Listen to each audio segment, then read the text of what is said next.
Tim Onlu goes over a tenth of a second fast.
Ladies, gentlemen, and others, welcome back to the Formula Trout Twitch channel. Right, gotta be brutally honest with you, there's a lot of confusion going on right now. Usual streamer Caitlin is AWOL.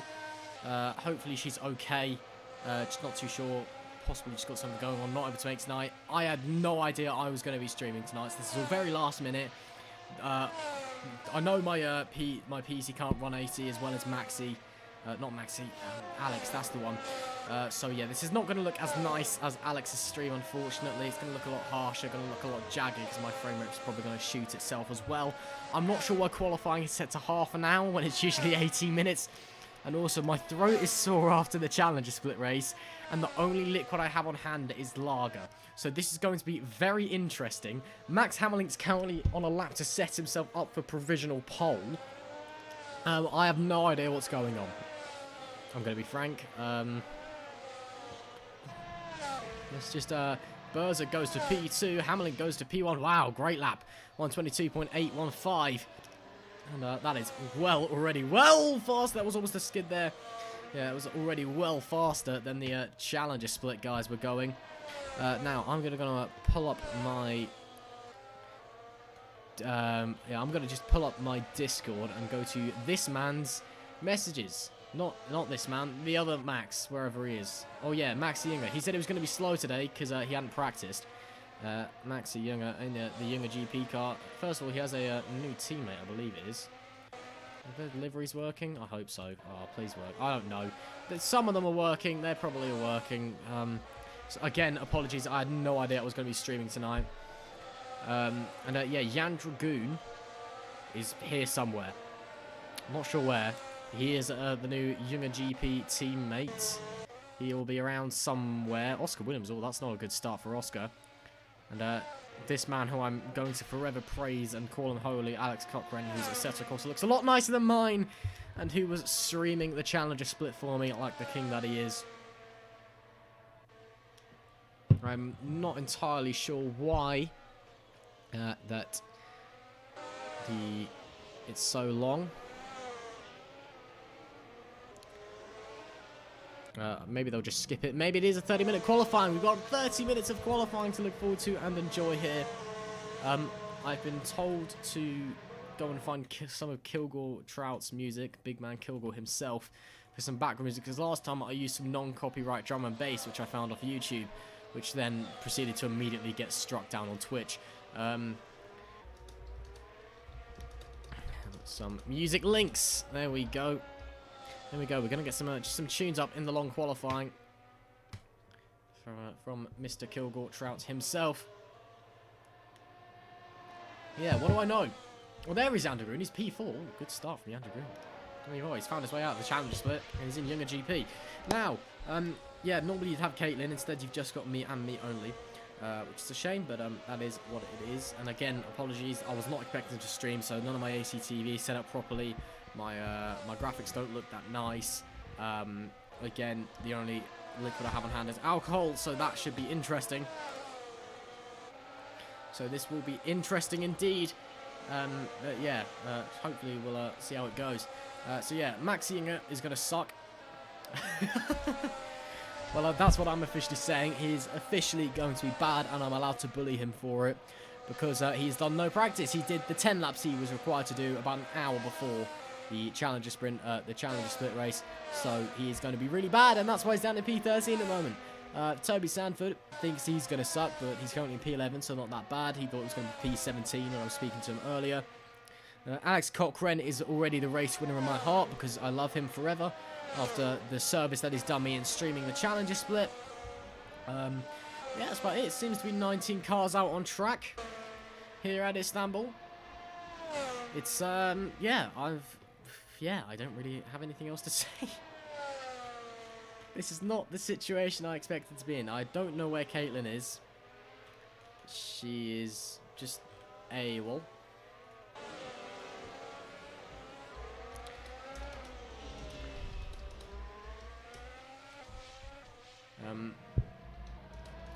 Apologies, just doing some business with Kilgore. About music, which we're not going to get any. Let's go and follow Jan Dragoon around for a lap. That is really loud, so I'm not going to be entirely sure if you can hear me all that well. Please do let me know if it's far too loud for your ears, and I can try and turn the engine sounds down a bit. There is a car there on the inside of this very tricky right-hander. Very easy to spin there. Lewis Hamilton did so in 2006, I think it was. Turkish GP2 race, and then put on an astonishing comeback drive to actually win that race, I believe it was. And well, he did take the GP2 championship. He nearly took the F1 championship the following year, and then did take the F1 championship the year after that. The first of 7, 6 of those coming with Mercedes. And well, all 7 of them powered by Mercedes engine, which really shows you how good the Mercedes engine department is. Andrew Good into the hairpin, kind of down the bottom of the track. Now onto the DRS section, the one and only DRS section, and I was informed recently.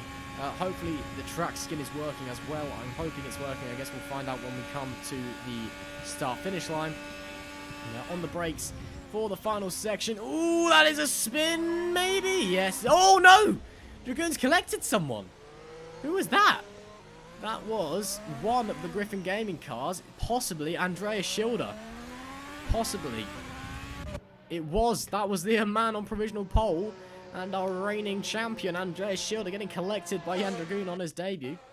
Max Hammerlink, currently P2. Only a 10th off of Schilder's lap time at the moment.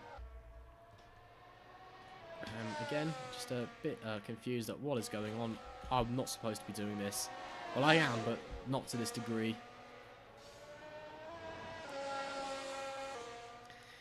Yeah, this will be very interesting, to say the least. Yeah, so welcome to Turkey, or virtual Turkey. I've got nothing prepared for this race, because usually Caitlin does her bit. I did my bit in the Challenger. You were there, you saw it. My bit's done. This is not Challenger. I am very much still catching my breath from Challenger, Captain Chaos. Yeah. It was what a race we had in Challenger. Hammerlink goes to provisional pole with a 1:22.4, shattering the standing lap record. I think we will see that tumbling here today. Yeah, the Challenger race. My oh my, what a race. What a race. I'm going to turn my light on quickly. There we go, so I can see things. What a race we saw. Absolutely phenomenal action from start to finish, and the last kind of 15 laps was just amazing. And my voice is totally shot as a result. However, now it's the Master Split, obviously. These guys are the best of the best in this Assetto Corsa single-seater racing. And, well, by that degree, by that theory, it should be, yeah, it should be even better.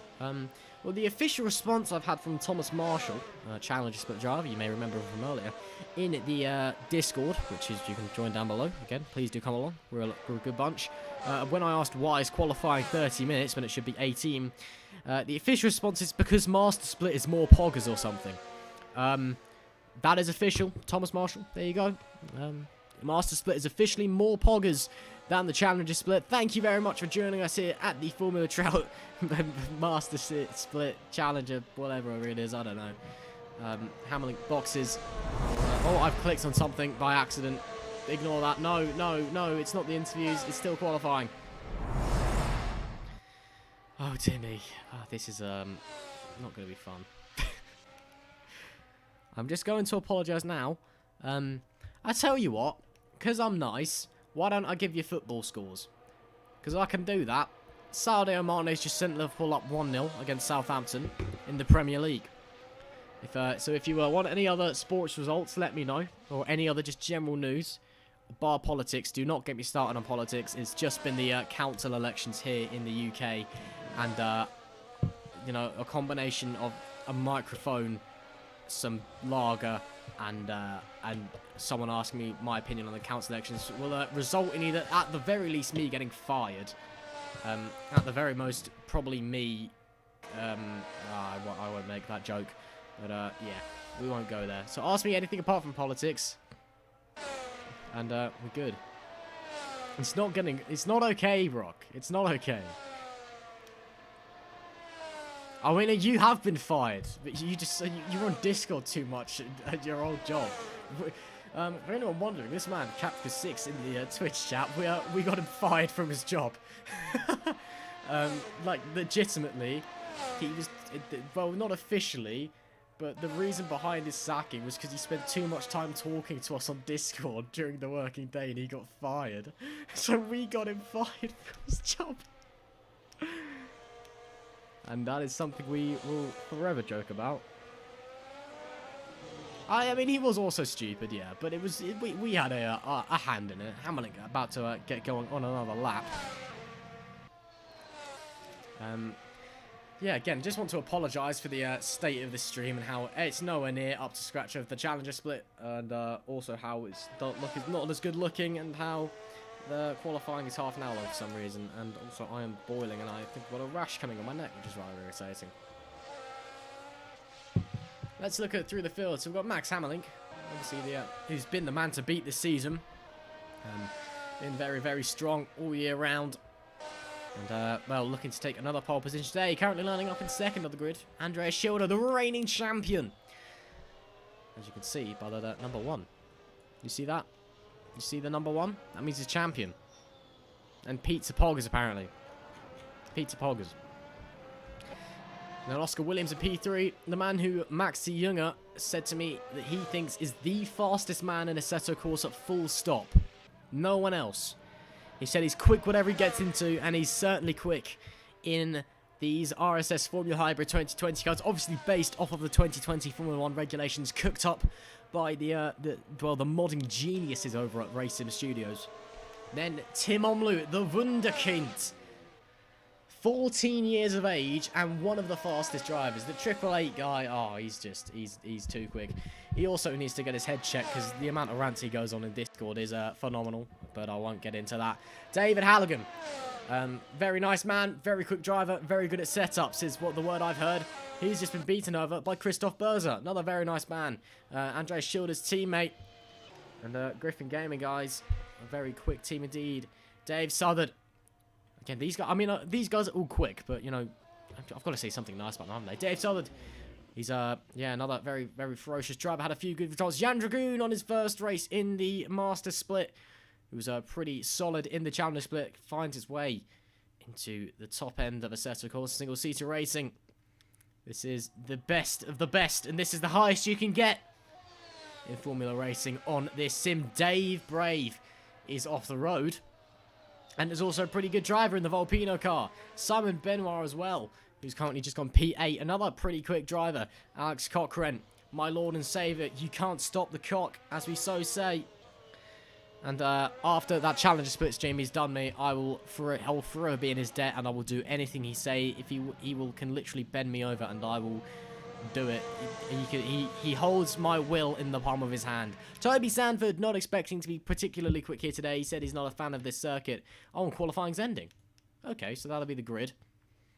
Alright, so we'll just go through the grid then, because it's actually the race. If you have... What? Okay, well, Hamilton on pole, maybe, unless qualifying goes again. Hamilton on pole, Schilder 2, Williams 3, Omlu 4, Halligan, Berzer, Southard, Benoit, Dragoon, Brave, Cochrane, Sanford, Matiferum, another quick driver, Junger, another quick driver, Dalla Valle, another quick driver, Stoyan, another quick driver, Griffiths, another quick driver, Scomalis, another quick driver, Bull, another quick driver, Ross McIntyre in the SLS AMG GT3 camera car, quickest driver on the grid, Maradi and Lois not setting laps.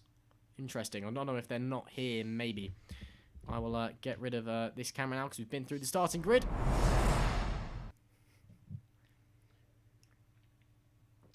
And yes, good observation. I did in fact say the line of "you can't stop the cock," which I think is I think I'm supposed to say that every race now, possibly. Well, apparently I have a thing of making nicknames to drivers now, and I guess that counts to a degree. I just need to now find the car in the lead of the race, and there he is, Max Hammerlink. Bang onto the correct camera.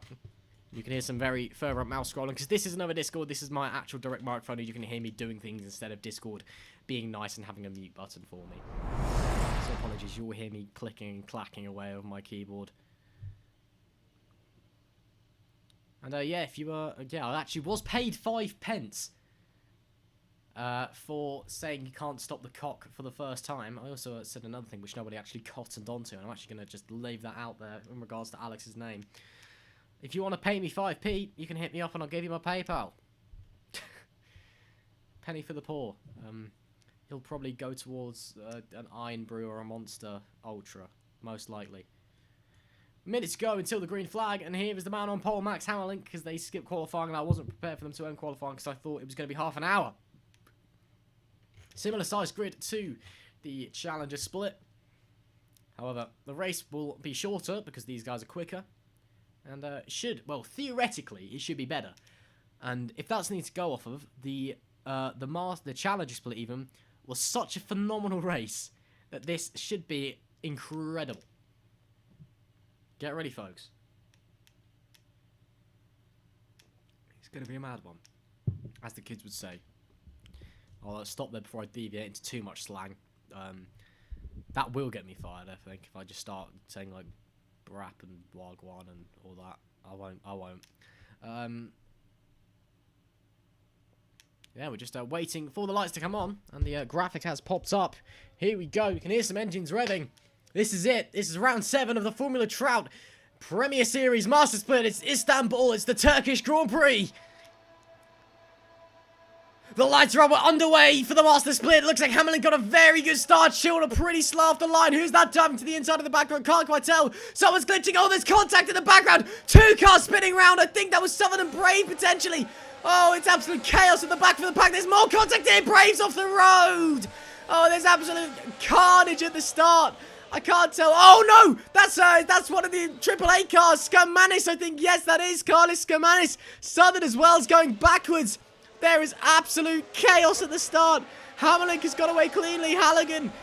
Looks like Sanford's made up some good places. Southern. Oh, my goodness me. It's continued to be chaos here in Istanbul. Oh, my word. There's possibly moves happening in the background. No, there is not. Looks like Hammerlink will lead the way from Schilder, from Williams, from Omlu. The top 4. It's been the story of the season. Hammerlink, Schilder, Williams, Omlu. Those 4 have just been the dominant force. We saw it at the first race. We saw it in Austria. These 4 tied together the entire race. And I have the feeling we're going to be seeing that here today. The Hammerlink, Schilder, Williams, Omlu kind of quartet. It is the core of the front running of the Formula Trout Premier Series Master Split. They are the 4 best drivers in the grid. Schilder is the current reigning champion. Any of these 4 could be champion this year. They are the fastest guys on the track right now. And they are the fastest guys of the season. And my oh my, as we come to the end of the first lap, it's going to be Hammerlink leading the way. Ignore the timing screen telling you that Schilder is leading. He is not. And there you go. It's fixed it now. Hammerlink leads the way after the first lap. Southern and Brave swapping positions further down the order, down the back. What a hectic first lap we've seen here at Istanbul. My goodness me. 38 laps here. What a start we have just seen. And, well, we know, as you will have heard, because obviously you were all watching... yeah, you were all watching the Challenger split, for obviously. And you will know that if I just get out my... Actually, no, I'll do this on my phone, because you won't hear it. Yeah, as you all know, if you just follow around Dave Southern, that the current lap record at the Istanbul Park is by a Formula 1 car. It is by one Pablo Montoya, set in 2005 at the very first race held at this circuit. It will probably get ruined this year by the Mercedes or the Red Bull or something, as they potentially revisit based on whether the UK government says go on then in regards to the COVID no-fly list. Turkey's currently on the COVID no-fly list here in the UK, where most of the Formula 1 teams are based.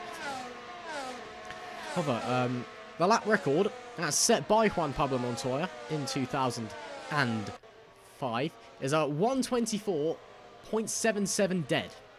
It's pretty quick. We got pretty close to that in the challenger split at the end. Hammerlink is already saving the 25.4s. And he is flying. He's already got 6 cents per second to shield up. There's some very, very close battling going on throughout the order. This is going to be some race, I tell you.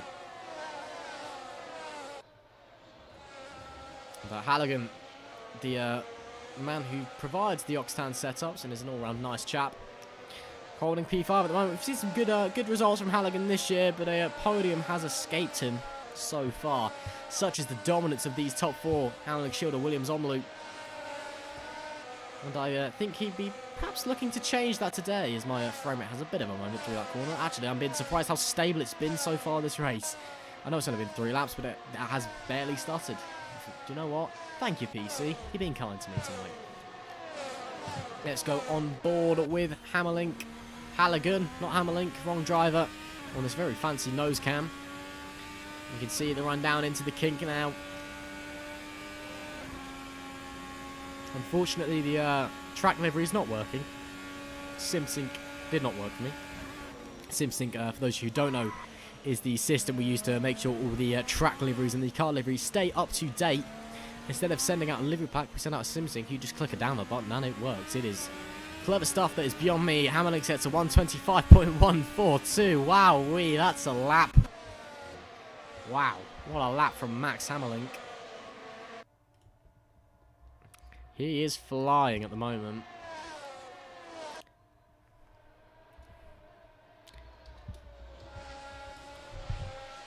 And we might be joined by Caitlin Penny potentially. Caitlin just looking to be unfortunately late, but we might hopefully be joined by her, which will be good. I'll just stream this to Discord in advance, just in case she does join. And I'll let you know if she does. But currently Hammerlink leading the way. Southard already into the pits. Well, he's now exiting the pits on a harder compounder tyre. That is the C2s. So Southard even looking like he is going to try and go long. Maybe he did it. He was involved in the first lap shenanigans. Could be just trying to get some damage done and maybe just try and play it long. He probably will need to box again, though. Those tyres I don't think will make the end. Williams looking to get slightly closer to Schilder as they fly down the back section.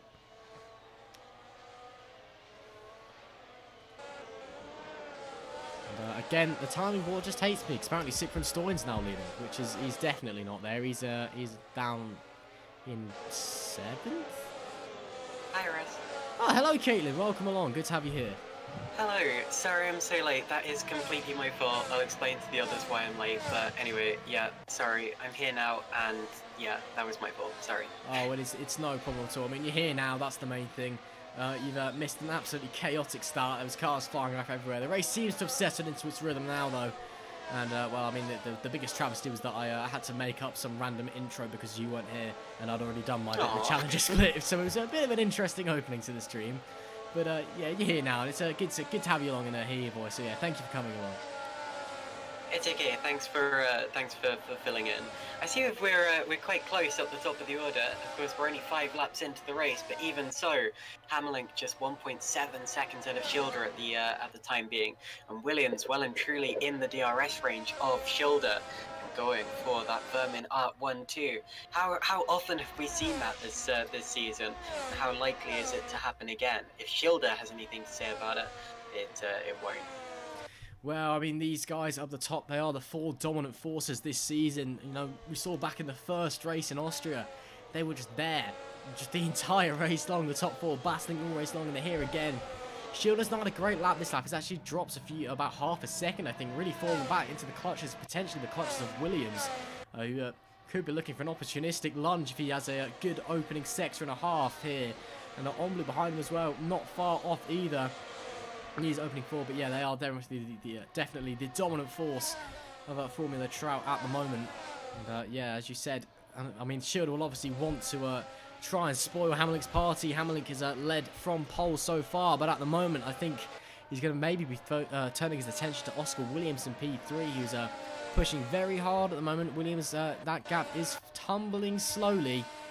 And I think he's just going to be trying to find his way through. It's very close between Omlu, Halligan and Dragoon as well, just behind as well. I think Omlu's struggling a bit on those tyres, which is very unlike Tim. Maybe it's just, well, I was speaking to Agnes Rositis earlier, who won the challenge sprint race in quite a dominant fashion. And he was saying, you know, he was clearly overjoyed in the interview. He was saying, you know, it was just a track that really suits his driving style. But for some drivers, this track just doesn't suit their driving style at all. And that is possibly what Tim is facing today. Look through the order as well. Griffiths and Stoyan pretty close as well. It's a pretty tight opening to this race, Caitlin. And yeah, hopefully it's a good mark for things to come. It is a difficult circuit. I like it. It has, as we're watching a battle here, is that Stoyan going to the outside of Griffiths with a P11, makes it stick and covers it off nicely into the braking zone. But that's one of the reasons this is a good circuit, because it is one where you can overtake and you can set yourself up for a move like that one. But one of the main things that I like about it is the fact that you get a kind of switchback sector to the course in the way that you have a left-hander followed by a right-hander, left, right, over and over and over again. And as a result, it's easy to get alongside your opponent, but it's harder to pull the move. And it really does encourage brave overtaking maneuvers and setting yourself up several corners in advance. Now, along with that, it's difficult. It's hard on tyre wear. That's one of the things they've got to look out for. And there are places such as turn 7, which we were just watching there, where if you dip a wheel on the grass on the entry, you can find yourself miles off the road. And turn 8, of course, is a classic corner of Grand Prix racing. And to be honest, as much as I think it's a shame the Canadian Grand Prix has been cancelled this year, I'm looking forward to seeing the main, the official Turkish Grand Prix returning, as it wasn't supposed to, and I'm kind of glad that it will. Well, especially after last year in the absolute shambolic race that we had there, because obviously the weather, the rain and the cold and the wrong track surface which they had actually had the wrong type of tarmac. So yeah, for those who aren't well versed in motorsport tarmac, they actually have to use a very specific type of tarmac with Formula 1 cars to provide the grip they get. It's not just your average kind of country road. It actually used motorway tarmac by accident. And it basically just turned the track into an ice rink, I think would be the correct term. Because yeah, it'll be good to see the cars back, and especially if it's dry as well this year. We get to see the real thing going through turn 8, which will be coming up now. So we'll go on board with David Halligan as he comes up to the corner in a moment. You can just see it is one of the best onboards you can get in motorsport and sim racing. And it's just phenomenal. Get ready. We'll just you might get a bit of a wash on the front end from Tim Omlu. But that shouldn't take it away. Look at this. First apex, second apex, third apex, and then coming around for the fourth apex. Absolutely flat. What a corner that is. My oh my. Just absolutely flat. Halligan was pitch perfect through there. And got some moves at the back as well. Southers just got past Skermanis, who's having a dreadful opening to this race, it must be said. But yeah, what a corner it is. And yeah, it'll be good to see the real things back here, because obviously last year one of the big things was how excited everyone was to see the new kind of style of Formula 1 cars take this corner. Obviously these would have been what was there. This is obviously the RSS Formula Hybrid 2020, based off of the 2020 Formula 1 regulations. And obviously when we get there, it was well, the corner was nowhere near flat given the conditions I earlier described. But this year it should be flat, and it should be very exciting to see indeed. Halligan seems to be creeping ever so slightly closer to Omlu as this race goes on. He's looking like he's got some good pace at the moment. Omlu, I'm worrying if he's actually overstretched his tyres on the first few laps. He's actually started to chew them up already. Maybe he's just having to conserve them. That is a wonder. Dragoon as well in P7, really close to Alex Cochrane. You could just see them there. Dragoon in his first Master Split race. This is a great performance, especially with Maxi and his teammates all the way down in P10. Granted, Maxi has done about 3 laps of practice for this race and accepted that he was going to be bad, and he has accepted the fact that I'm going to bully him for this as a result. But yeah, good start for his Master Split career for Dragoon. And here's Alex Cochrane, who very kindly streamed the challenge split race from me earlier as well. And that was a bit close. And actually, just on the subject of turn 8, as they were heading through turn 8, it is very easy to lose it there. It's, as you know, it's as flat as you can take it nowadays. It is very easy to lose it. We saw earlier in the challenge split, Caitlin, that a few cars just getting the line slightly wrong and just running well out wide. And it is, well, it's very easy to get it wrong and end up facing the wrong direction. Absolutely, and you mentioned tyres too. It's early in the race, but tyres may well come into play, especially considering we normally only see one stops in this series. And I expect most of the drivers will be aiming for one stops again, as I think Stoyan's just retaken Griffiths for P11. But yeah, oh, and Williams now within half a second of Schilder, or at least was in the last sub-sector, so got pretty close for the first time in a little while. Has dropped back, but that's to be expected when you reach a sector like this. With the first sector of this course is just corner after corner after corner, and they're really not allowing Hamlin to get away because yes, you know, Hamlin has broken out of the DRS range here, but still, you know, when I joined in about 5 laps ago, the gap was pretty much exactly what it is right now. So no real changes there. Meanwhile, it makes Mortiferum up to 14th out of Christoph Berzer, who once again has a lot more. And Dragoon is side by side with Cochrane, I think. Yes, they are. That's Dragoon trying to go around the outside of Alex Cochrane through turn 8. What a move that would have been. Still side by side. He's going to go late on the brakes into the left-hander. What a move by Dragoon up to P6. My oh my, that's one way to make an impression on your first race. Hello, my name's Jan Dragoon, and I'm here to stay up to P6. Thanks for spotting that, Caitlin, because I would have missed that Hamlin's completely. lost the lead. Oh, he Hamlin's has. lost the lead, and I don't know why. No, he hasn't lost the lead. It's a timing board glitch. Oh god, well, You had I us don't know why that's excited. happened. Sanford's got past Yeah. Benoit as well. Sorry I've kind of crossed you there. It's just a timing book glitch. ACTV hates us. We are working on a little fix for that, potentially in the future, as Benoit dives into the pits. That is a very early box from Simon Benoit, but he is on the C4, so let's see what tyres he goes on to. The Swiss driver taking a very aggressive strategy, it would appear. Someone else was in the pits there behind. That may have just been the corner of the Mercedes camera car I was catching. Let's see what tyres he goes onto. It's the C2s. It's the hardest realistically usable compound. So a very early box there, but he was on a softer set of tyres. But yeah, we are obviously, unfortunately, as we go back to the driver, he was battling with Toby Sanford. Unfortunately, the app we use, ACTV, just sometimes has its moments. But we are working on a solution, possibly coming in the future. It's going to be a lot of work and might require a lot of PC performance. But yeah, we'll keep your fingers crossed and we might have a fix for that in the future. But yeah, here's Toby Sanford, currently P6. Alex Cochrane and Jan Dragoon, it's still pretty close indeed. Dragoon trying to open that gap, but well, obviously you can't stop the cock. I think I've said that about 3 times this stream already, but you definitely can't. He is doing desperate work to try and hang on to the back of Jan Dragoon, Caitlin. Indeed, right. I'm now in the service, so I'll be able to tell for real if anything has changed up in front. Just waiting for my timing board to sort itself out. But yeah, this has been a really good debut race from Dragoon. I've been quite impressed by him so far because normally, of course, he races in the Challenger split, and no offense to the Challenger guys, but that hasn't been the cleanest or fastest competition so far this season. The Dragoon here is already getting used to the Premier split and doing a lot better than I'm sure anyone expected him to. Griffiths and Brave now side by side, with Brave on the inside. Of course, Griffiths got retaken by Stein a couple of laps ago after getting past himself. Whoa, and a bit of a lag spike for Christoph Berzer behind. And Berzer now trying to get involved in that as well. Now, points here only go down to 10th place. So this isn't a fight for the points unless they can get past Stoyan.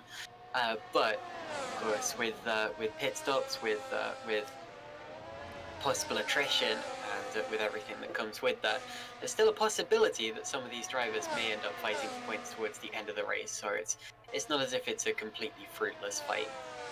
It's also obviously got fighting for glory in that sense. You know, it may only be P11, but it's still better than P12, and you still rather have that. And yeah, as you said, anything can happen over the course of a race. Oscar Williams is right on the back of Andreas Schilder. Looks like Schilder's got the straight line speed advantage through the tight and twisty sections.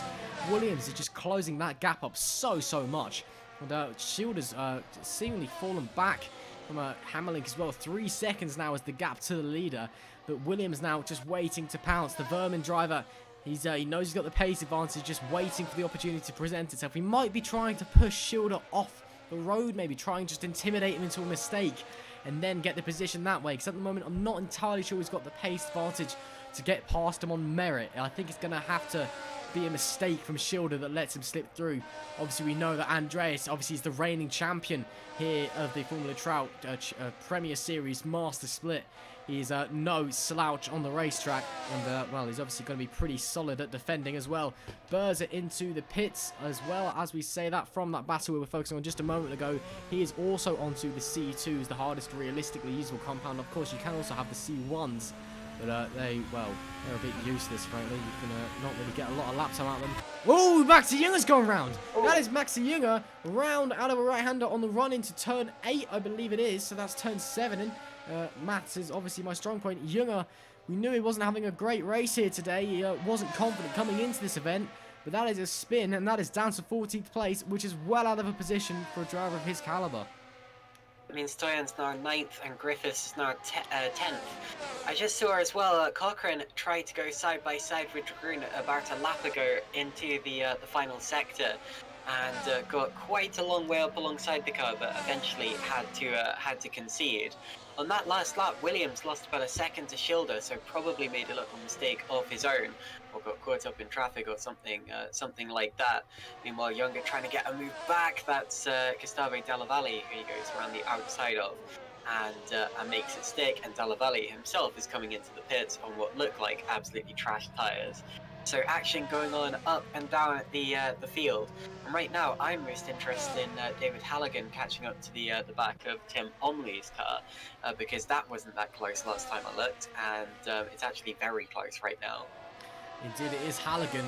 Well, this is a very, very solid performance we're seeing from him already, and he is just hounding Tim Omloo. Omloo, this may just be down to his youth. I'm not sure. Obviously, he's one of the youngest drivers on. Well, he's easily the youngest driver in the Master Pit, and one of the youngest drivers we've got in Formula Trout. Full stop across both the Premier and the Challenger Series, or Sprint Series rather. But this may just be down to inexperience, but he's seemingly just struggling out there. I'm not sure if he just doesn't know the track well enough. Maybe he's just overshot the tyres, which would be incredibly unlike him. I mean, Halligan made a big mistake there, big lockup, almost ran into the back of Omloo's car, and that'll cost him maybe half a second to a full second, because he had to really, really check up and get wide. Cochrane into the pits behind him, so Alex Cochrane is going to make his stop, which plays into the pun you were making earlier, and he's going to go from what looks to be the C3s onto probably. Well, I don't know if he's going to be able to one stop from here unless he goes onto the C2s, yes, which he does. But yeah, it's an interesting strategy, because at a circuit like this, which is very dependent on grip, I wasn't expecting anyone to go for the C2s, but obviously the drivers are a little desperate here. Yeah, Bray passes Stoyan. Sorry. Yeah, Bray has just passed Stoyan in the background as you said that. Yeah, it's I mean, it's typically a one-stop race with these cars and these tyres. They're obviously the wizards over at Racing Studios who designed these Formula Hybrid cars, obviously based on the 2020 Formula 1 regulations. They are very, very kind on their tyres for a single-seater car. You know, when you think of a single-seater, you think of a car that often isn't very kind to the rubber. Oh, brake span! That's a big spin at turn 8. Big save as well. That could have been a huge accident. Great avoiding action from Stoyan behind. And more Tifram as well, who had to run well off the road. My goodness me, that could have been a big accident. What a save from Dave Brave. But also, top 3 are all in the pit lane. Sorry, Russ, but the top 3 all in at exactly the same time, and that's dramatic in terms of the race strategy. Let's see where they come out in relation to each other. Apparently, Maxi Junger's now DNF. That's a big shame, because Junger was well, he was doing a decent job to continue from his incident, even if he'd lost a lot of time in the process. So Hamlin gets out and seems to have extended his gap slightly from Schilder. Williams is still third. Williams has traffic. Williams comes out behind Sanford. No, he hasn't. He came out in front of Sanford. Sanford's overtaken him. This is crucial for the bleed battle. Sorry to cut across it there, Ken. And all 3 drivers are coming out on the C2s. Sanford's been promoted to C6, P6 to promote this. This is not what Oscar Williams wanted. Obviously, the Welsh wizard, one of the quickest guys in the set. Of course, a full stop. I'm sure we'll be trying to find a way past Sanford very soon. But Sanford, a driver also of incredible talent, and very new to the Formula Trout Master Split as well. This is, I mean, it's only his first season in Formula Trout, full stop. He only spent 1 race in the Challenge Split before he found himself in an Octane ride. Obviously, league owner and founder Kilgore Trout was obviously sees a lot of belief in Sanford, and well, right now, that was wide from Williams there in the background as well. All three of those top three drivers went out onto the C2s. Omlu now leads the way with Halligan behind. Well, it's now what does Omlu do, because Omlu will obviously need to change onto the C2s all as well. You have to change onto at least a different set of tyres. That was a late dive by Williams. Yep, and Sanford. What a great move by Oscar Williams. Sanford comes into the pits anyway. But you have to change a compound at least once. So you can't one-stop the race onto two of the same tyre compound. You have to change your tyre compound at least once over the course of the race. Omlu, Dragoon, and Halligan also all in. So it'll be interesting to see what they all come out on. With the Omlu out on the C2s, Dragoon out on the C2s, Cochrane out on the C2s, Halligan out on the C2s, Sanford out on the C2s as well. So it's a C2 city here at Istanbul Park. Stoyan will be coming in, and I'm sure will be also out on the C2s in any second. Oh, Columba Griffiths have DNF'd. Oh, that's a shame. Yeah, big shame. Didn't see what happened there, and that, well, Griffiths, it looks as if she, or he, sorry, may have been heading to a P10 and 1 point. It's difficult to tell at this point, but anyway, now of course the chance of any points has gone down the drain. The pit stops for the leaders means that Hammerlink has retaken the lead of the race now. Of course, he was always going to be net P1, and he's now leading by 3.4 seconds. So he's gained about a second in those stages, and Schilder has even more time to be gained. It's certainly not over yet for Andreas, and if anyone can beat Hammerlink, then Schilder can. As we get a little lag spike on the server, I think. I don't know if that was just me, but they're both flying at the minute. Schilder's just set the fastest lap of the race, and the first driver under the 124s, and Williams also flying behind. So even though they're on the harder compound of tyres, all of them absolutely pushing. They know that this is the time to do it, and the lap time is coming down. Well, I think the real loser out of that was Oscar Williams. He was right on the back of Andreas Schilder when they came into the pits. Got stuck behind Toby Sanford for a lap. And, well, now he's got about 2 seconds to make up. So he's lost 2 seconds behind Toby Sanford. That is a lot of time. And, yeah, I'm sure Williams, well, I mean, he's one of the quickest guys out there. I mean, Maxi Yinger, who has unfortunately retired from this race, thinks that he is the best driver in Assetto Corsa, full stop. He thinks he's the best, and well, Maxi's kind of my eyes on the track and my ears on the track. He kind of tells me what's going on behind the scenes. That was a bit wide from Benoit. We're on board with more tickling here, and well, what Maxi says is usually true.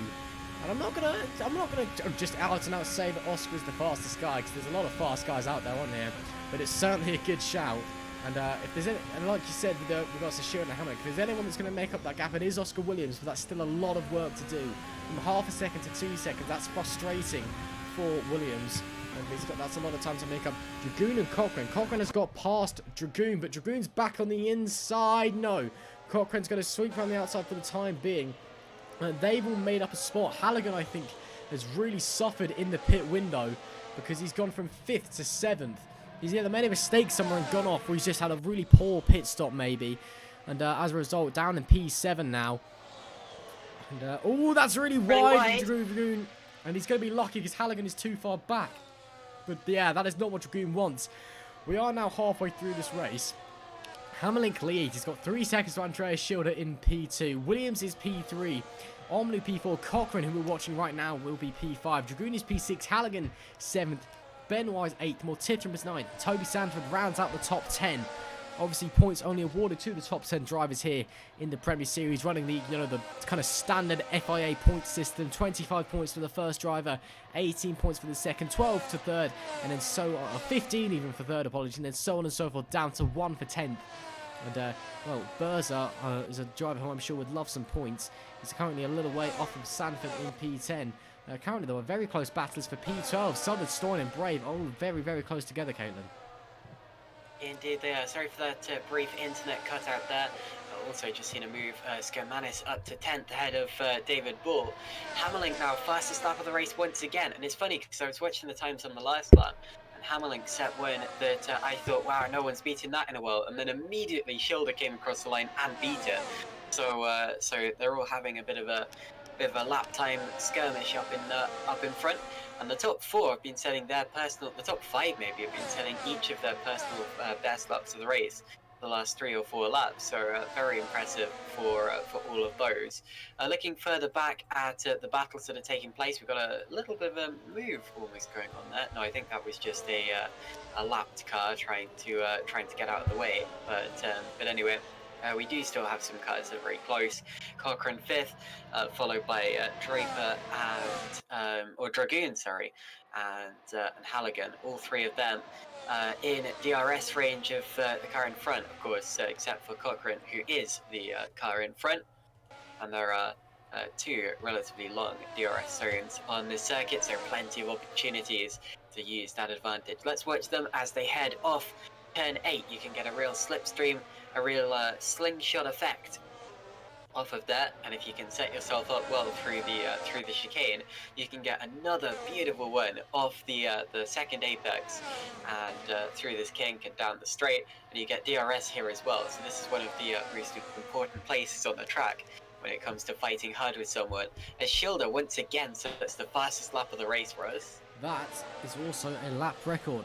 Andreas Schilder is officially faster than Juan Pablo Montoya, who previously held the lap record with a 124.7. That is a 124.5. Andreas Schilder, they have it, is faster than the kart champion and one of the driver who's considered one of the greatest Formula 1 drivers to never win a world championship.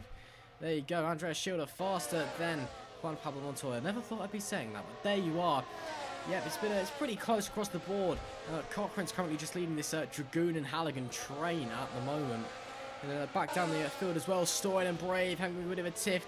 Brave trying to find his way up the inside, just can't quite do it. And I just want to say, Ken, oh, sorry, actually that's Dalla Valle having a spin out of the last corner in the background. Looks like he's okay. And actually, Caitlin, hate to burst your bubble. I did actually make the same mistake earlier, so it's okay. There's only 1 DRS zone here at Istanbul for some reason. Sure. On this mod. There's only 1. I thought it was 2 as well earlier on, so we've both made the same mistake today, so there's nothing to worry about. Yeah, only 1 DRS zone. It's the one down the back Cochrane straight. makes a mistake. Cochrane just cut the chicane slightly, and he's got an awful run off of that. So Dragoon will be coming hard with the DRS open, and if he can get alongside him before the braking zone, they've got some traffic there. Dragoon takes a look, tries to force Cochrane to make another mistake. They both cleared the traffic there, and seem to be clean. Let's see what they can do out of the final turn. This is where I thought the second DRS zone would be, but there isn't one. You're absolutely right. To the inside, Cochrane defending hard, does not want to give Dragoon an inch, and Dragoon around the outside and stays within the lines. That was a beautiful move from Jan Dragoon, and Cochrane got a really bad accident. David Halligan might go up to 6th here. He's around the outside. There's going to be a left-hander, a right-hander coming up now, and then another left-hander which will play into Cochrane's favour. And Cochrane just stays ahead, but Halligan had a real chance there. He did indeed. What a move by Jan Dragoon. I've seen several good moves today across the Challenger and the Master Splits. That is up there with the best, and that's wide from Cochrane. Big wobble. Halligan's going to squeeze past on the outside.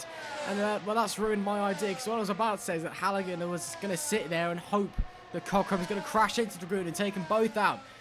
He's probably still slightly hoping the same thing, but it's 2 seconds to Dragoon ahead. He's been held up by Cochrane for this half a lap, because Cochrane really struggling. The Nova Finlandia driver has just, I don't know if he's overdone his tyres, maybe, or he's just got that, he's just suddenly had maybe a half of spin or a mistake somewhere, and his mentality's just gone out the window, which is also, whoa, that could have been very dangerous. Very close with the DRS. Oh, and there is contact. Cochrane round. Cochrane spins in the final complex.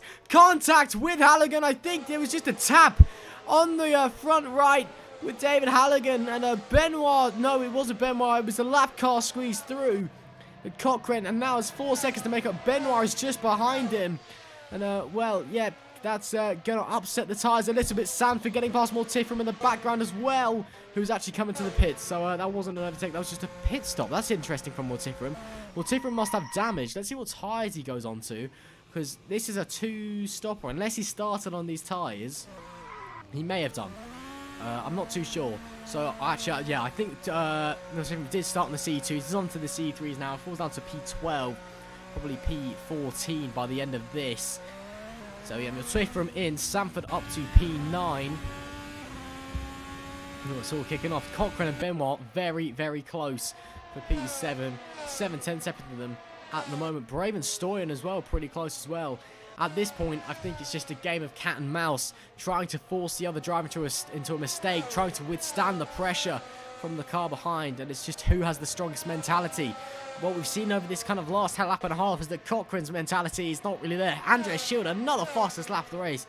1:24.525. He's officially the fastest man in the world at this circuit, technically, as far as my knowledge goes. So there you are. If Formula 1 ever needs a driver, look no further than Andreas Schilder. Well, sadly we're not competing for the official lap record here, but that is certainly impressive for Andreas Schilder. Just realised I've got a real issue with my timing screen. Several drivers are registered as being 6 laps down, including Simon Benoit, and that is obviously not the case because Benoit is running in 8th position and is on the lead lap as far as I know.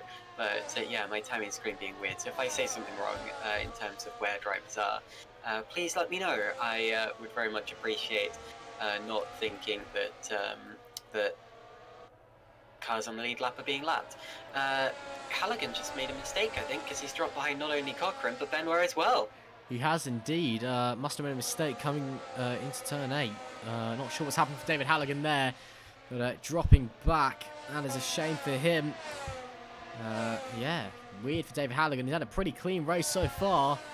He's obviously focusing his sights forward again. He's got his teammate, the Octan teammate, Toby Sanford, behind him. Sanford is a king of consistency. If there's ever a driver who is not going to make a mistake, it's Toby Sanford. And he may not be the fastest out of the pair of them, but if Halligan carries on making mistakes, he may see himself falling behind his teammate, lapping Skermanis there, who's having a dreadful race, it must be said.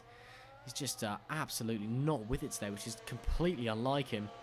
And Halligan has closed the gap up already, to be fair.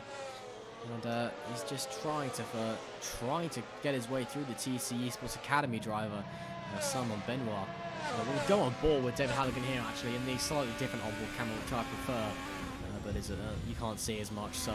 Used to be a lot better when the halo wasn't there. Oh, that was very wide from Halligan, though, out of turn 1. He's in the slipstream of Benoit now. He's just trying to look for a way around, having a look into the inside of the left-hander. Can't quite do it. Has a look in the right-hander as well. Takes some extreme liberties with the track limits. Not entirely sure that was legal, but we'll let it slide. I'm not a steward, not my position to comment. Still sticking with Benoit. Halligan is definitely quicker than Benoit. This is obvious to see, but it's a question of how he can get past. Obviously, Assessor Course's dirty air model in regards to slipstream isn't as it's nowhere near quite like what real life is. What real life, you can lose up to 50% of your downforce, perhaps even more. In a situation like that, I think Sanford possibly... No, timing screen glitch, ignore me.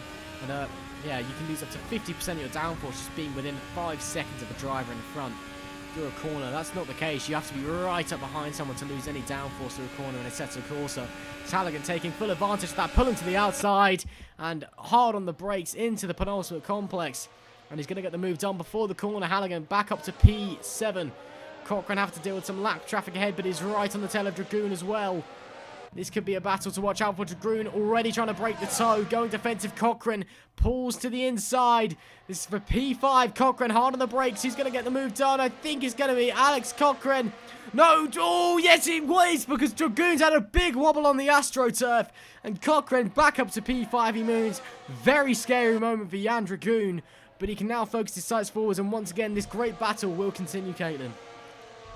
Absolutely, wow. So while you were focusing on Halligan versus versus Benoit, Cochrane and Dragoon were going at it. And they really were, because they were side by side into the braking zone for that final sector, and that's where you expect to see the moves taking place on this circuit. And somehow couldn't quite make it stick. These two have been at each other's throats for pretty much the whole race so far. You had that mistake for Cochrane earlier, but he is right back in this battle. Dragoon now back to the inside. And he's done it in the first chicane of the... and Cochrane cuts the chicane and goes straight back through. And I think he'll have to give that up because... Halligan's going to get through as well. They're three and wide through the kick. David Halligan. Take a bow, David Halligan. What is this? NASCAR absolute pack racing going on here. Three wide again. Oh my goodness me. I mean, Halligan's completely benefited off of that. Dragoon's going to squeeze past the outside. They're still doing... No! Dragoon off the road. Contact between Dragoon and Halligan. Benoit squeezes through as well. I think Alex Cochrane might get a penalty for that because that was civil liberties and a half with the track limits. Halligan's gone, thank you very much, I'll have some of that. Gone 3 wide, NASCAR style, taking P5. Dragoon's now off the road. He's got to do all that work again. Benoit squeezed through. What a mental final sector we've just witnessed. My goodness me, that's what we were seeing all race long in the Challenger split. It's just something that Turkey seems to produce in sim racing. It's just these crazy, crazy moments. The Istanbul Park, it may not produce quite as many action-packed races in real life, but in sim, it is phenomenal to watch. Just every race that happens there is so much fun. It's just brilliant. And that is just example with a 3 wide for about a few corners there at least. Cochrane cutting a corner. Halligan gained about 3 places there in 2 corners. And he's taken full advantage. And he's taken all the reward. Are we getting plenty more points for that? And for the team as well. Obviously, Sanford's down in P9 as we can see. And this is a good result for Roxtan.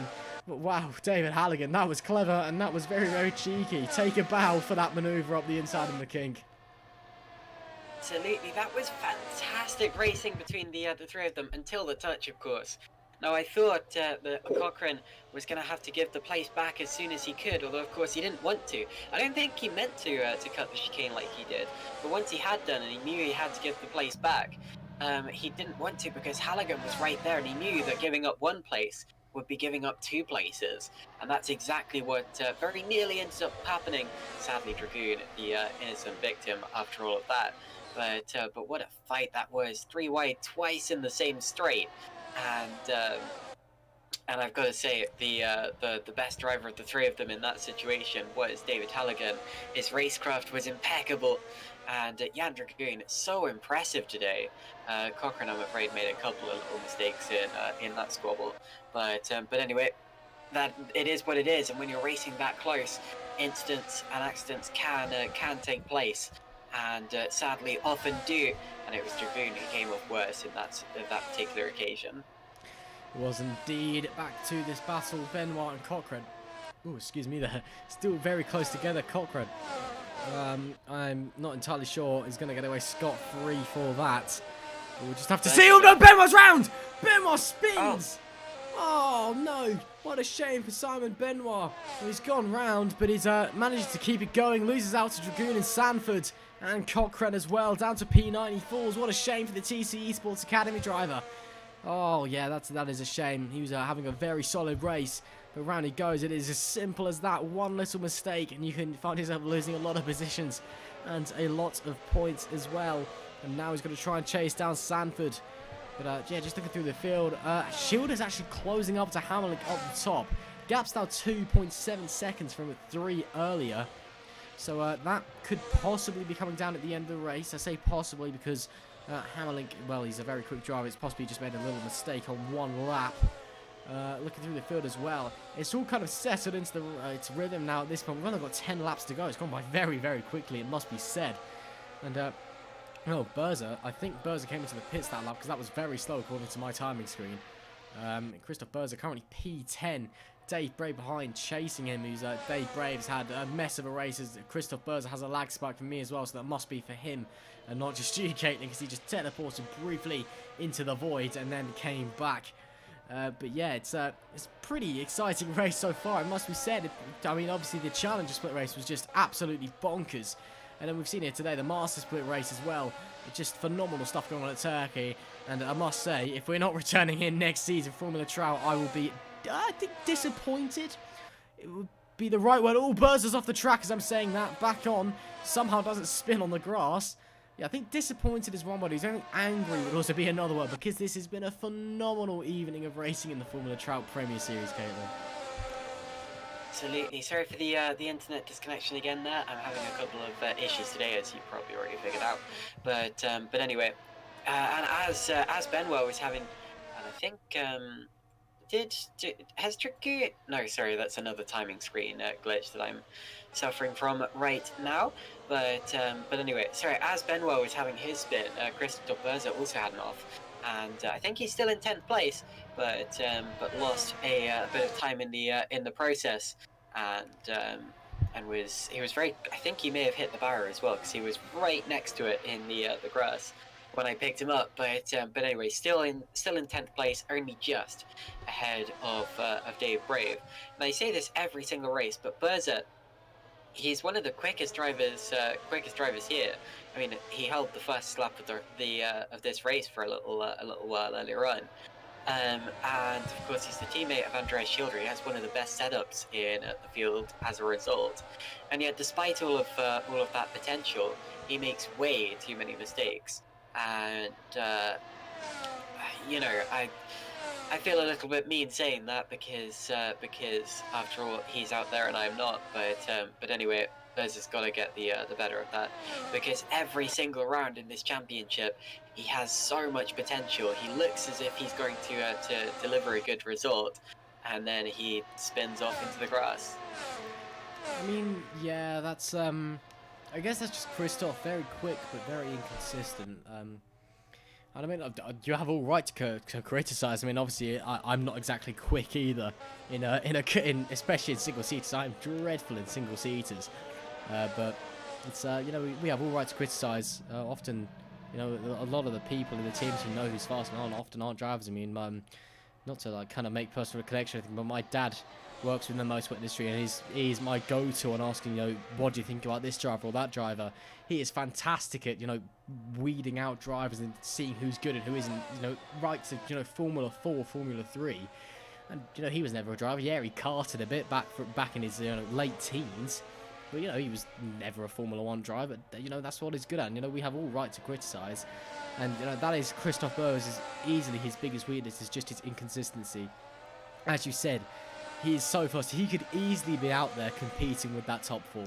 Because those top four, you know, they are the standard at the moment. They are the dominant force in the Master Split here in the Formula Trout Premier Series. They have been all season. I expect that kind of domination to continue for a long time. Hamilton, Schilder, Williams, Omloo. Those four names at the top of the grid. It's just kind of a part and parcel of the races now. Berza could easily be with them, but he's just too inconsistent. He needs to focus less on, I think, on just being quick and focus more on being consistent. I think if he perhaps put more of his practice into, you know, hitting consistent lap times instead of just push. Because what he's doing is he's overdriving the car. It's, you know, it's easy for anyone to see. That's how you make mistakes. If you know, if we go on board from now, for example, we probably won't see it. But you'll see through the corners, it'll look like he's really on edge through a lot of the corners. He's just overdriving. He needs to tone it back. Not drive at 100%, drive at 90, 95%. Yes, your pace will, you know, it will take a bite, you know, you won't be as quick. But you'll have better finishing position when you're not, you know, driving off the road. And then once you've got that, once you've got the consistency of driving at 90, you can up the pace back up to 100%, and the consistency will be there. And I think that's what Christoph Berza really needs to work on right now. Yeah, it's like Sebastian Vettel, World Championship potential, but in recent years just not delivered. But anyway, I like the way you mentioned Tim Omloo as part of the elite, I suppose, the top four you put it as, because Omloo, while he hasn't been quite on pace with the top three, he's been really getting there, hasn't he? I mean, Austria sticks out in my mind. He's been sticking his nose in with the big guns, and Schilder's off. Schilder is in the gravel, and that doesn't look like a driver error to me. That looks like he's pulling off the road, because I don't think he had a spin. I think he's parked it up. Yeah, and that's I don't know why that would have happened. That is unbelievable. Jeff Schilder's retired. Unbelievable scene at Istanbul. Andreas Schilder was running P2, who's out of the race. Not only does this hand Vermin a 1-2 in the race, which further extends their championship lead, but oh my goodness me, what has happened to Andreas Schilder? Possibly a hardware failure. Excuse me. Yeah, but dramatic scenes. Hamlet Williams, Omloo is now the order, and there's a lot of people going to benefit from that retirement because he was so high up. But my oh my, what a shame for Andreas Schilder. But yeah, just back to the Tim Omloo argument. Well, not argument, kind of discussion. Yeah, he's no, Omloo, obviously Austria was a fantastic race for him, and he's so young. He's only 14 years of age. Very quick driver for how young he is as well. And you know, obviously he's so young. He's got a few kind of inconsistencies to iron out. You know, his consistency is also something which could be worked at. His tyre management as well comes to mind, can definitely be looked at. But in terms of raw pace, this kid is so quick. He is unbelievably fast. I think that's part that, we're able to see that just partly because of how, kind sim racing is to younger drivers. There are still a few people that when you hear, 14-year-old kids at the front of the field, they go, oh, shouldn't be children in my sim racing paddock. But, that's part of the beauty of sim racing is, because obviously in real world motorsports, the youngest you can get involved in single-seater racing is 15, 16 years old in Formula 4. You're not allowed to be in Formula 1 until you're 18 now. After Max Verstappen came in at 16 and proceeded to do quite well. And Omlu is just, proving that age, in racing it doesn't really matter. It's not about how old you are. It's just about how talented you are. And I think, this kid's got an extremely bright future. If he's this fast now, imagine how fast he's going to be in 2-3 years when he carries on working on his driving technique. He sorts out his time management, sorts out his consistency. He will be up the front of the field in every single race at this rate. And, honestly, he is supremely quick. And I know that obviously there isn't a lot of driver academy attention in, Assetto Corsa especially, because most of the, the real world teams look at the F1 game, the official Formula 1 kind of video game series by Codemasters. If I was, a real world racing team manager looking to expand into esports, looking to have a driver race myself, a Mercedes, a Ferrari, looking to have a driver race me in Assetto Corsa, I would have Tim Omlu because he's so young and he is so quick. That is a guaranteed bet for the future, for decent points, for wins, for championships. Toby Sanford going around the outside now of Dragoon, that is, and they've rubbed wheels a little in the final sector, and he's going to have to go for the switchback. Little twitch from Dragoon. To the inside goes Sanford. He doesn't have the DRS because there's no DRS zone there, but he does have the inside line for the heavy braking zone. And look at that, slightly wide goes Dragoon, but somehow keeps it on the curb. But Sanford still has the inside line. And both of them very fast through there, but Sanford makes it stick. Very, very well done.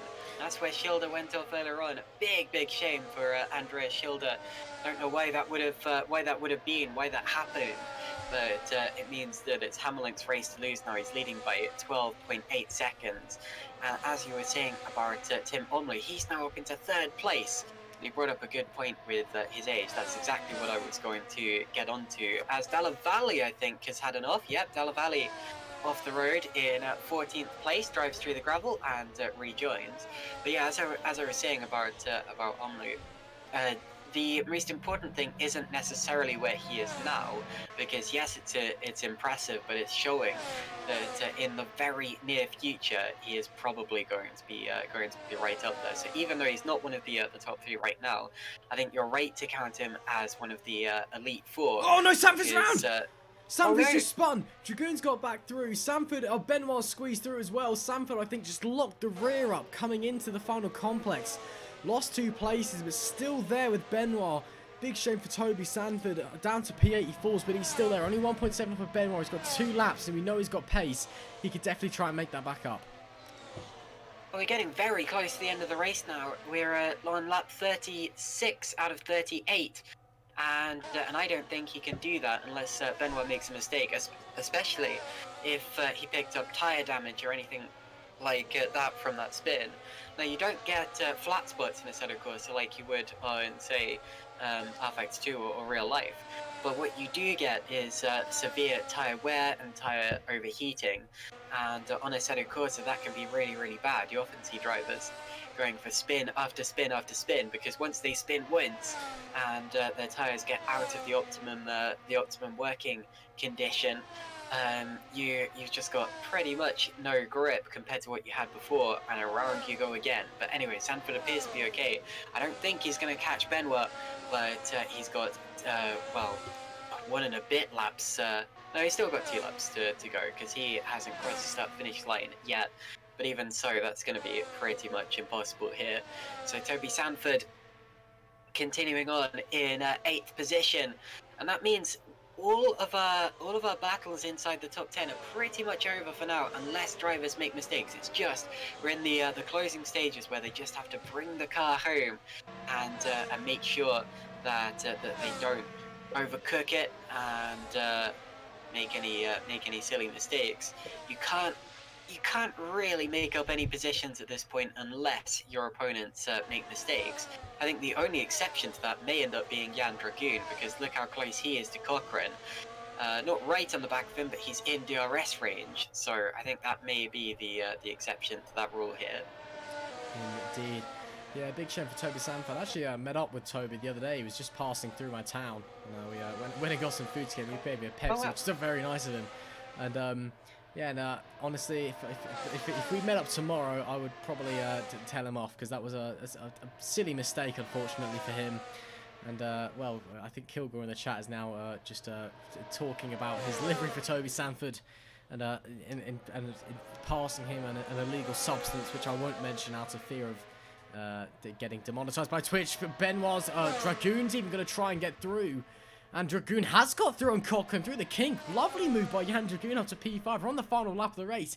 That's another thing to mention as well, by the way. Max Hammerlink on the previous lap on some very, very old C2 tyres set the fastest lap of the race. It was a 1:24.3. A phenomenal lap from Max Hammerlink. But Dragoon squeezes through. Cochrane's really lost out. He's got 1.6 seconds back already. I wonder if he's chewed through his tyres.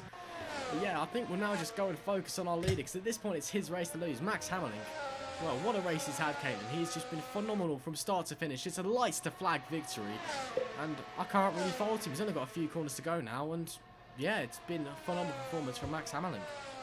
Absolutely, Hammerlink has been stunning as always. Max Hammerlink, he's been on the podium at every single race so far this championship, and the streak doesn't appear to be ending anytime soon. The final corner now for Max Hammerlink and Vermin Racing. It's going to be a Vermin 1-2 as well. Here we go. Max Hammerlink wins the race. Fantastic stuff. And we're so used to seeing that. Here comes Oscar Williams. He will be P2, but 15 seconds back, just showing the gap, just showing the domination of Max Hammerlink. Oscar Williams has also done a good job, but has had nothing in his pocket to match his teammate. Tim Omlu, third place. Amazing stuff from Tim. He impresses me absolutely all of the time. Halligan's going to be fourth, but you know who I would vote as driver of the day?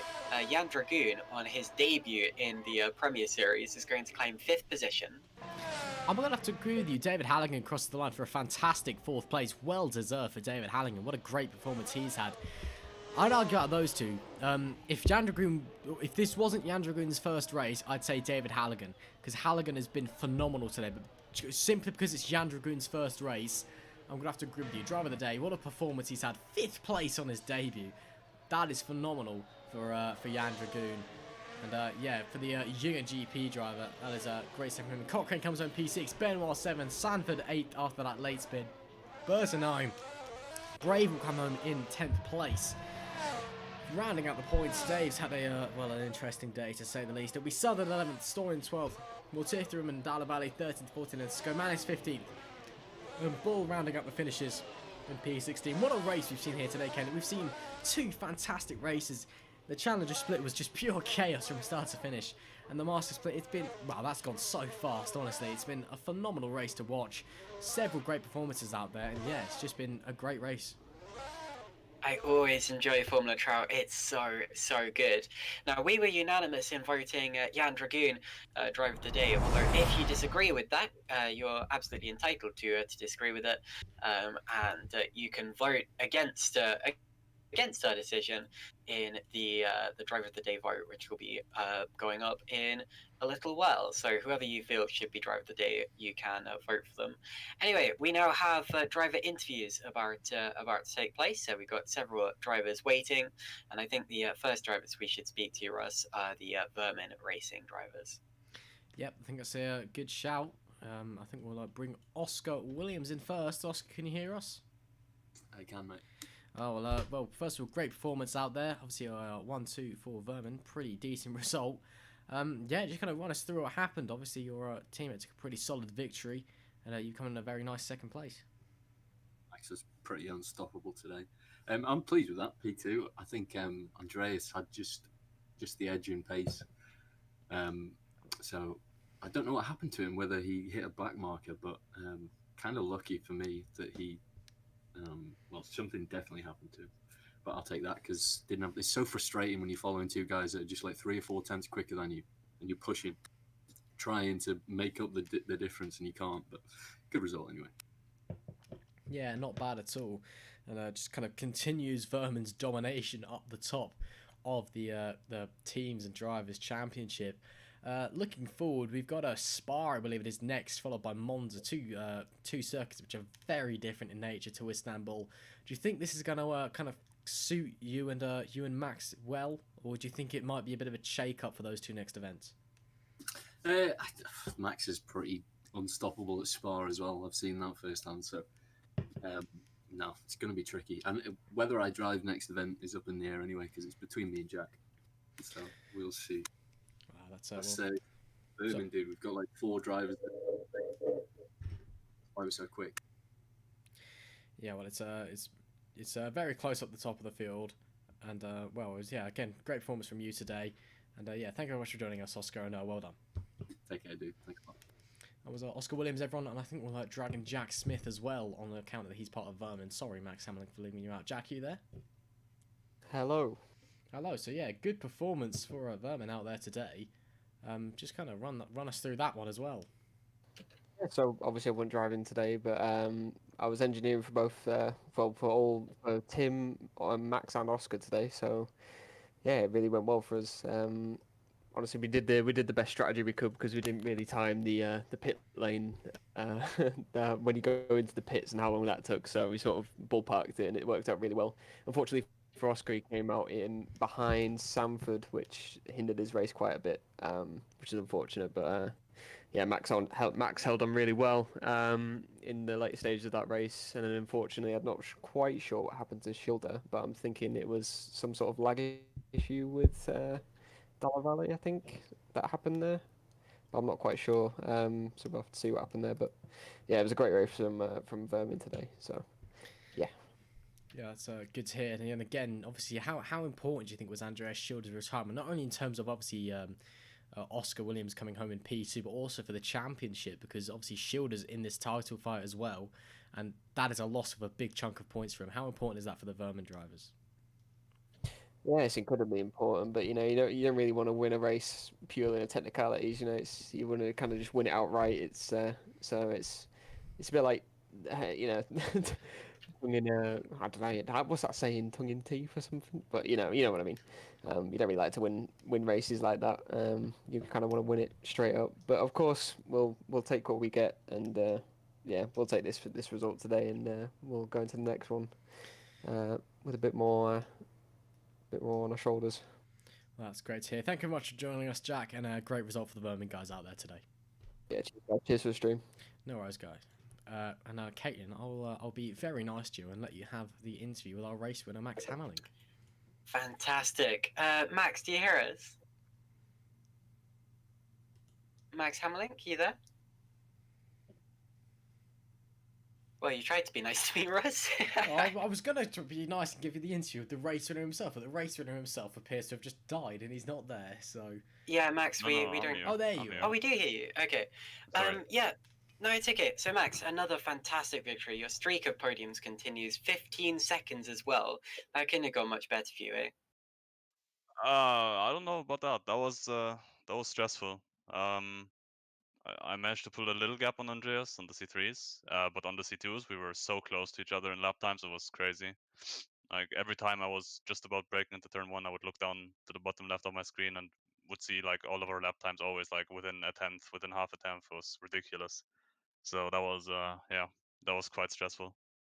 Now, there was a stage in the race where you were all setting fastest laps just over and over and over again. Yeah. Yeah, were you right on the ragged edge, or did Yeah, it feel? I nearly spun 5 times this race. Like I nearly binned it. Wow. That was crazy. Like I had to push so hard on the C2s. That was ridiculous. And then yeah, luckily for me, unluckily for him, I really feel for him. He spun or crashed or whatever, like 5 laps to go, and I was finally able to relax a little bit. But yeah, that was ridiculous. That was super fun, but also yeah, probably one of the most stressful races that I've ever had to do.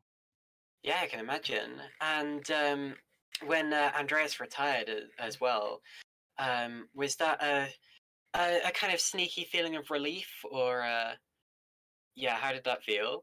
My first thought, I felt really bad for him because my Jack was engineering for me, and he said that Dalla Valle crashed into him. It was a lapped car, so I felt really I bad didn't for see that. that. I'm not 100% sure if that's true, so apologies if it isn't. But so my first thought was just, yeah, felt really bad for him, but I don't know what happened yet, so we'll have to see. Well, it may be true. We didn't see it, but anyway, yeah, that's an interesting one. So yeah, you've won another race. You're leading the championship by a long, long way. You're just doing this for fun now. Uh, it was closer than it was looking, so I'm not sure if you guys are aware, but we have 2 drop races in this championship. So Even the so, 2 worst results get dropped, which was actually kind of a big deal, which basically meant that I would get 30 points subtracted before this race, and everyone else was staying on their same points total. So it was actually a lot closer than it looked. But this one is big now. Now this one's big. This one's a huge point yeah. swing. So yeah, that's massive, obviously. And yeah, it feels great. I'm not perfectly healthy right now. I'm kind of battling a fever and some stomach issues. So it feels great. Feels great. Okay, well, we would never have known. Congrats on another race victory, another utterly dominant win, and good luck for your future races. Cheers, guys, and as always, yeah, thanks for streaming. I appreciate it, and I'm looking forward to watching it back. So thank you, guys. Indeed. So that was Max Hammerlink. Thank you very much for that, and also to everyone else we interviewed. And I suppose since you started the broadcast, Russ, I'll hand it over to you for the finish. Well, thank you very much, Caitlin. Again, thank you very much for joining us. Better late than never, I think is the term. But yeah, it's Sorry. No, honestly, it is no problem. I mean, you join me, which is more than enough. So thank you for that. But yeah, thank you very much. We've had 2 fantastic races at Istanbul Park today. Really highlighted what Formula Trout is all about here, both in the Challenger and the Master Split. And yeah, we've seen the Master Split, we've seen drama, and in the Challenge Split, we've seen chaos. And frankly, that's all you need to know. Thank you very much from me. Thank you very much from Caitlin. And again, thank you very much from Alex, I'm sure, as well, earlier for streaming for me. And I think Toby Sanford did actually pop in for about 5 seconds at one point during the challenge bit. So I'll say thank you from him as well, because he did somehow contribute to the commentary. So thank you very much for tuning in here at the Formula Trout Twitch and YouTube channels. And yeah, it's been a phenomenal few races we've had tonight. And again, obviously, next weekend, make sure you're tuning in on the Sunday night. It's the Silverstone International for the Sprint Series, the Formula Lithium, Formula E style cars, which we run in now. That should be very interesting to see around the Silverstone National Circuit. And then 2 weeks' time, same place. It's round 8. It's the Circuit Spa